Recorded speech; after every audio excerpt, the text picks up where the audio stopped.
कि जिंदगी में विकट परिस्थितियों में आए उतार चढ़ाव पर घबराने की बजाय उससे हम डटकर सामना करें तो निस्संदेह सफलता भी मिलती है। ऐसा ही एक वाक्य मंडी जिला में वैश्विक महामारी कोरोना के दौरान शिक्षिका रही महिला प्रधान सूचिका के जीवन में पेश आया।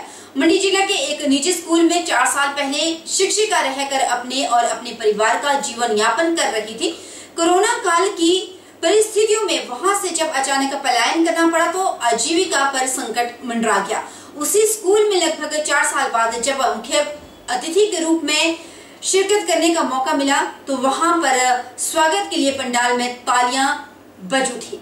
शनिवार को विकासखंड चौंतड़ा की तलकेहड़ पंचायत की प्रधान और जिला कांग्रेस महासचिव सूचिका प्रधान ने मंडी के संस्कृत सदन में आयोजित कार्यक्रम के दौरान कहा कि जिंदगी के विकट परिस्थिति में जब भी उतार चढ़ाव आए तो उनसे घबराने की बजाय उसका डटकर सामना करना चाहिए। उन्होंने कहा कि साल 2020 में कोरोना काल के समय उन्हें भी निजी स्कूल से पलायन करना पड़ा था, लेकिन अब वे मंडी जिला की विकास समिति के 20 सूत्रीय कार्यकारिणी में सदस्य के पद पर आसीन हो गई। बतौर पंचायत प्रधान के पद पर काबिज होकर उन्होंने विभिन्न विकासात्मक कार्यों को भी धरातल पर उतारा है। अब मंडी जिला के विभिन्न विकासात्मक कार्यों में वे अपनी सहभागिता बढ़ चढ़कर देंगी। निजी स्कूल के प्रधानाचार्य संतोष धवन ने बताया कि स्कूल में उनकी सेवाओं को याद रखते हुए उन्हें बतौर मुख्य अतिथि आमंत्रित किया गया। सच में मेरे लिए बहुत ही खुशी की बात है।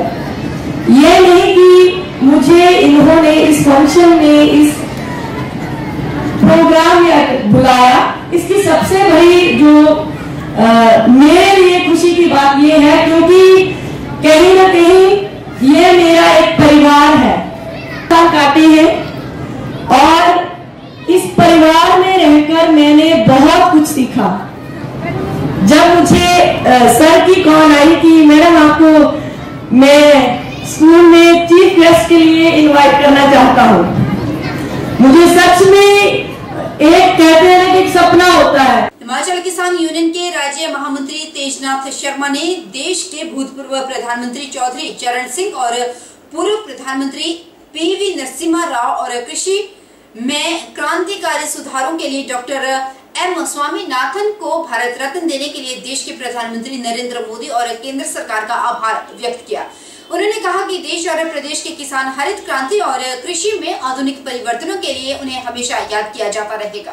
पूर्व प्रधानमंत्री स्वर्गीय श्री चौधरी चरण सिंह जी व पूर्व प्रधानमंत्री पीवी नरसिम्हा राव जी तथा किसानों को आधुनिक कृषि ज्ञान विज्ञान के साथ साथ नवीन व अति उन्नत आर्थिक सुधारों के नायक डॉक्टर एम.एस. स्वामीनाथन जी को सर्वोच्च सम्मान भारत रत्न प्रदान करने के लिए बधाई देते हैं।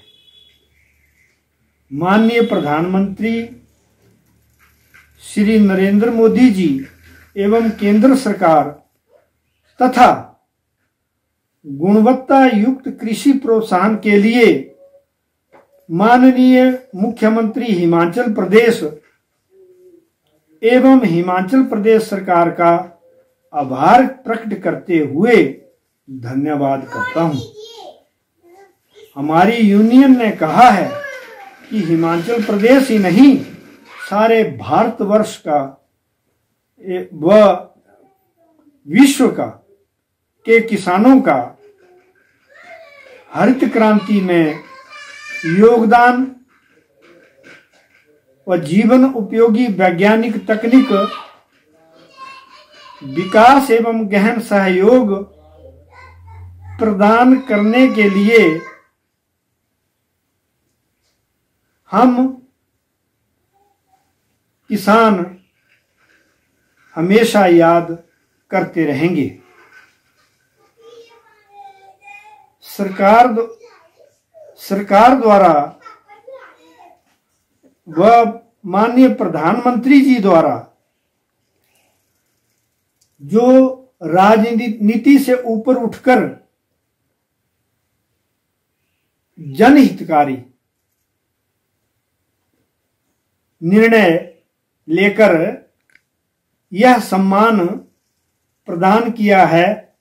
इसके लिए हम हिमाचल किसान यूनियन हमेशा आभारी रहेंगे। जनजातीय क्षेत्र भरमौर उपमंडल में इन दिनों कड़ाके की ठंड पड़ रही है, जिससे जल शक्ति विभाग भरमौर की पेयजल लाइनें और मुख्य स्रोत भी जमने शुरू हो चुके हैं। जल शक्ति विभाग भरमौर के सहायक अभियंता विवेक चंदेल ने बताया कि हमारे भरमौर के मुख्य पेयजल स्रोत जो कि गांव मलकोता, नड़ और भरमाणी माता मंदिर में बने हुए हैं, वहां पर पारा शून्य से भी नीचे जा रहा है, जिसकी वजह से पिछले 2 दिनों से पानी की सप्लाई की समस्या आ रही है। फिर भी विभाग के कर्मचारियों द्वारा कड़कड़ाती भीषण ठंड में लाइनों को बहाल किया जा रहा है। विभाग ने इस मुश्किल घड़ी में क्षेत्र के लोगों से सहयोग की अपील की। इन दिनों छोटी काशी मंडी के शिवालयों में तारारात्रि से शिव के विभिन्न माखन स्वरूपों के दर्शन करवाए जा रहे हैं। वहीं प्राचीन भूतनाथ मंदिर की अगर हम बात करें तो वहां पर श्रद्धालुओं की आस्था का केंद्र ये भूतनाथ मंदिर अभी बना हुआ है। दूसरे दिन बाबा भूतनाथ का श्रृंगार पूरा महादेव मेरठ के रूप में किया गया और श्रद्धालुओं ने बड़े ही आस्था पूर्वक दर्शन कर आशीर्वाद ग्रहण किया। इन दिनों छोटी काशी मंडी के शिवालयों में तारारात्रि से शिव के विभिन्न माखन स्वरूपों के दर्शन करवाए जा रहे हैं। वहीं प्राचीन भूतनाथ मंदिर श्रद्धालुओं की आस्था का केंद्र बना हुआ है। दूसरे दिन बाबा भूतनाथ का श्रृंगार पूरा महादेव मेरठ के रूप में किया गया और श्रद्धालुओं ने बड़ी ही आस्था पूर्वक दर्शन कर आशीर्वाद ग्रहण किया। वहीं प्राचीन भूतनाथ मंदिर के महंत स्वामी देवानंद सरस्वती ने बताया कि तारारात्रि से बाबा भूतनाथ को माखन चढ़ाने की परंपरा का निर्वहन किया जा रहा है। मान्यता है कि तारारात्रि से माता पार्वती ने भगवान शिव को वर के रूप में पाने के लिए 1 महीने तक तपस्या की थी और तपस्या के बाद माता पार्वती को भगवान शिव वर के रूप में प्राप्त हुए। महंत देवानंद सरस्वती ने बताया कि आज दूसरा श्रृंगार पूरा महादेव के रूप में किया गया है, जो कि यूपी के मेरठ में स्थित है और हजारों साल पुराना इसका इतिहास है। उन्होंने बताया कि एक किंवदंती के अनुसार परशुराम ने अपने पिता के आदेशानुसार माता का सिर काट दिया था और पश्चाताप होने पर पूरा महादेव में परशुराम ने भगवान शिव की तपस्या की थी और तपस्या से प्रसन्न होकर भगवान शिव ने माता के सिर को जोड़कर उन्हें पुनः जीवित कर दिया था। तारारात्रि का जो रात्रि है, इस रात्रि से माता पार्वती ने भगवान शंकर को वर के रूप में पाने के लिए तपस्या किया था। बिल्केश्वर महादेव मंदिर हरिद्वार में है। वहाँ बिल्व का एक वृक्ष है बहुत प्राचीन, उसके नीचे शिवलिंग विराजमान है, मंदिर विराजमान है। वहाँ पे माता पार्वती ने तपस्या किया था 1 महीने तक।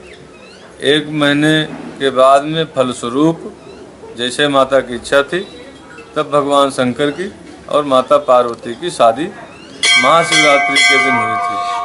जब से महाशिवरात्रि का त्यौहार हजारों लाखों सालों से सभी शिव भक्तों के लिए एक विशेष आस्था का केंद्र है। तो इसी श्रृंखला में आज दूसरा श्रृंगार है बाबा भूतनाथ जी का, जो कि पूरा महादेव मंदिर मेरठ उत्तर प्रदेश में स्थित है, जो कि हजारों साल प्राचीन उसका इतिहास है और बहुत विशेष आस्था का केंद्र। पूरा महादेव मंदिर में रावण ने भगवान शंकर को गंगा जी से जल ले आके कांवड़ के रूप में चढ़ाया था। जब समुद्र मंथन हुआ था और समुद्र मंथन से सारे रत्नों के साथ में हलाहल विष निकला था। उस हलाहल विष को सभी देवताओं के आग्रह पे भगवान शंकर ने अपने कंठ में धारण किया था, उसको पिया था उस विष को। तो भगवान शंकर को शीतल रखने के लिए रावण ने गंगा जल ले आके और भगवान शंकर को कांवड़ चढ़ाई थी। कुछ ऐसी किंवदंतियां हैं कि वो अपने पिताजी के आदेशानुसार अपनी माता का सर काट दिया था। तो वहाँ पूरा महादेव में परशुराम जी ने भगवान शंकर की तपस्या किया था। तब भगवान शंकर ने माता को पुनः उनकी ठीक किया और जीवित किया। तो ऐसी मान्यता पूरा महादेव मंदिर की है कि जो बहुत ऐतिहासिक और प्राचीनतम इतिहास है। अब रामायण काल को हमको लगता है कि 7,500 साल के करीब में हो गए हैं और उससे भी प्राचीनतम परशुराम जी का भी इतिहास है।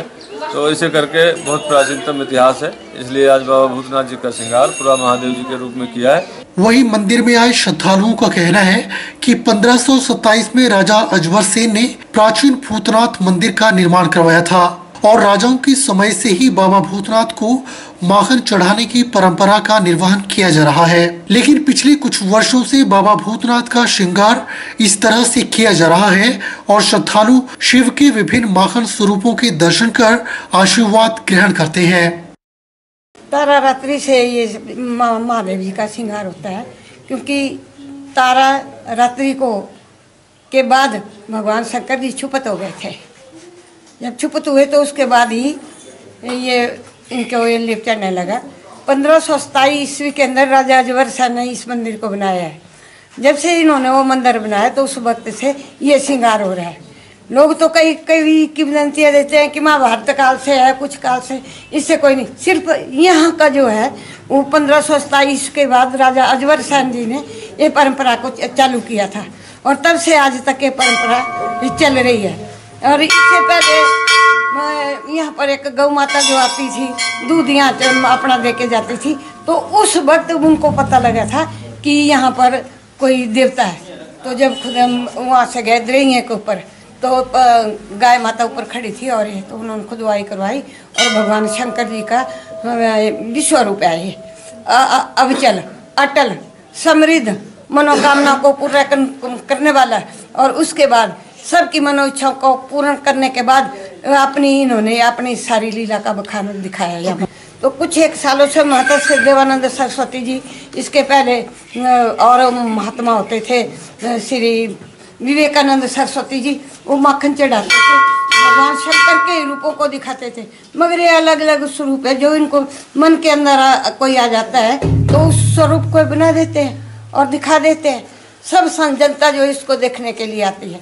जहाँ तक मैंने सुना है कि ये मंदिर जो था ये मंडी राजा का कुल देवता का मंदिर है। उन्होंने यहाँ पे स्थापना की है और तब से यहाँ पूजा होती रहती है। और जब मेला लगता है शिवरात्रि का तो सारे देवी देवता मंडी के यहाँ आके मतलब जो हाथ जोड़ते हैं फिर यहाँ से जाते हैं। और यहाँ पे कुलदेवता, इनके जो कुलदेवता का मंदिर है वो राजमहल में भी है। और यहाँ शिवरात्रि में यहाँ तो सवेरे 3 बजे से ही पूजा अर्चना शुरू हो जाती है, बहुत भीड़ लगती है। तो हम तो हर साल आते रहते हैं शिवरात्रि में यहाँ पे। बहुत ही पारंपरिक स्थल है और हमारी परंपरा के अनुरूप यहाँ पे सारे कार्य होते हैं यहाँ पे।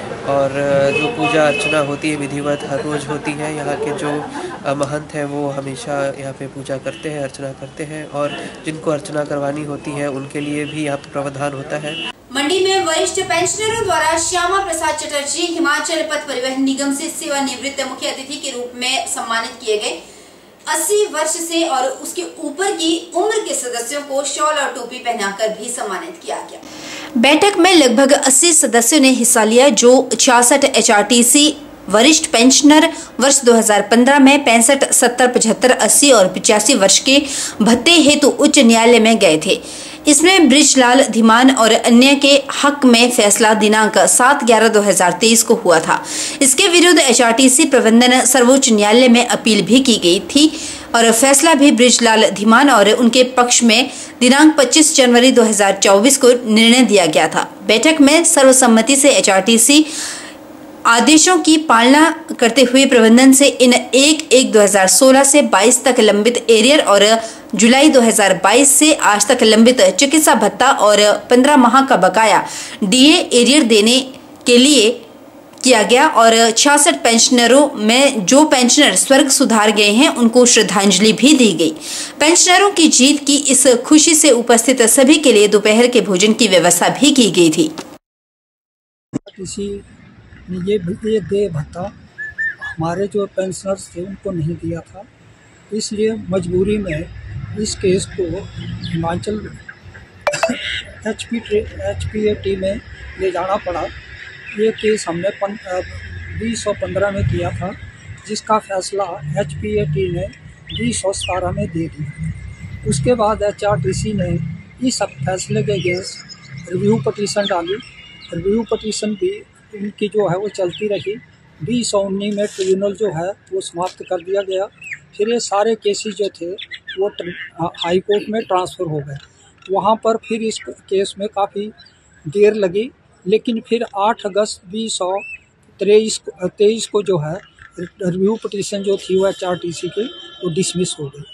उसके बाद HRTC ने ट्रिब्यूनल के फैसले के अगेंस्ट हाई कोर्ट में अपील दायर कर दी, जिसका फैसला 9 सितंबर को माननीय मुख्य न्यायाधीश द्वारा किया गया और इनकी अपील उस दिन भी डिसमिस हो गई। HRTC का प्रबंधन इतने पे भी नहीं रुका और उन्होंने सुप्रीम कोर्ट में SLP दायर कर दी, जिसका फैसला 25 जनवरी 2024 को आया और उसमें ये SLP जो थी वो डिसमिस कर दी गई। रुक लेते हैं कुल्लू का, जहां पर आजकल डाकघर में महिला कर्मचारी के द्वारा किए गए गबन की जांच जारी है। अब गबन की राशि 1 करोड़ रुपए तक पहुंच चुकी है। डाक विभाग के द्वारा भी अपनी ओर से एक टीम का गठन किया गया है, जो लगातार इस घपले की जांच कर रही है। डाक विभाग के द्वारा पहले चरण में जो जांच की गई थी उसमें 36,40,000 रुपए के घपले की बात सामने आई थी। वहीं 100 अन्य खाता धारक के खाते की जब जांच की गई तो उसमें 75 लाख से अधिक रुपए का घपला सामने आया है। ऐसे में अभी भी डाकघर के ग्राहकों के खातों की जांच हो रही है और आने वाले दिनों में ये घपला की राशि जो है बढ़ सकती है। वहीं सुल्तानपुर डाकघर में इतनी बड़ी रकम के गबन का मामला सामने आने से डाक विभाग के अधिकारी भी हैरान है। इसके अलावा सीबीआई के द्वारा भी इस मामले की जांच की जा रही है। बीते दिनों सीबीआई की टीम ने सस्पेंड महिला कर्मचारी के घर का भी दौरा किया था। वहां से 2 लाख रुपए नगद बरामद किए गए थे। हालांकि महिला कर्मचारियों ने किस तरह से इस घपले को अंजाम दिया, इसके बारे में फिलहाल अभी कोई भी खुलकर सामने नहीं आ रहा। लेकिन पता चला कि महिला कर्मचारी के द्वारा डाकघर में चलाई जा रही लंबी योजनाएं जैसे RD बचत खाता, सुकन्या समृद्धि योजना के सहित कई अन्य खातों की राशि में ये गबन किया गया। डाक विभाग के द्वारा महिला कर्मचारी को फिलहाल सस्पेंड किया गया है। ऐसे में डाकघर में इस तरह के गबन का मामला सामने आने पर ग्राहक भी रोजाना डाकघर पहुंच रहे हैं और अपने अपने खाते की जांच कर रहे हैं। डाक विभाग के सहायक अधीक्षक मनोहर लाल ने बताया कि जांच में अभी तक 1 करोड़ रुपए का घपला सामने आया है। इसके बाद भी अभी तक पासबुकों की जाँच चल रही है। ये जो गबन का मामला है ये सुल्तानपुर उपडाकघर में हुआ है और ये 12/1/2024 को हमने सरप्राइज विजिट के दौरान इसको ट्रेस किया है। उस टाइम शाखा डाकघर में कुछ कैश 36 लाख के करीब शॉर्ट पाया गया था। तो उसी शक के आधार पर जो है हमने इस पोस्ट ऑफिस की 100% वेरिफिकेशन की। इस उपडाकघर में कोई 6,000 के करीब अकाउंट हैं, तो उसकी हम जांच 100% जांच कर रहे हैं। हमने प्रिजर्व की है और उसमें बाकी खातों की भी जांच चली हुई है और जांच करने में थोड़ा सा समय लगेगा क्योंकि काफ़ी ज़्यादा खाते हैं। तो सभी लोग अपने जो है खातों की जांच करवा रहे हैं और शीघ्र ही लोगों के जो क्लेम हैं विभाग उनको भी सेटल करने का पूरा प्रयास करेगा ताकि गरीब लोग जनता का जो पैसा है उनको प्रॉपर रूप से मिले और उनका पैसा सुरक्षित रहे और लोगों का विश्वास भी बना रहे। जो विश्वास टूटा है वो दोबारा बना रहे और सही पैसा लोगों को मिले जो उनकी नेक कमाई होती है, ताकि विभाग उनके पैसों को सुरक्षित रख सके। बुलेटिन में इतना ही। आप बने रहिए हमारे साथ और देखते रहिए HP 24/7।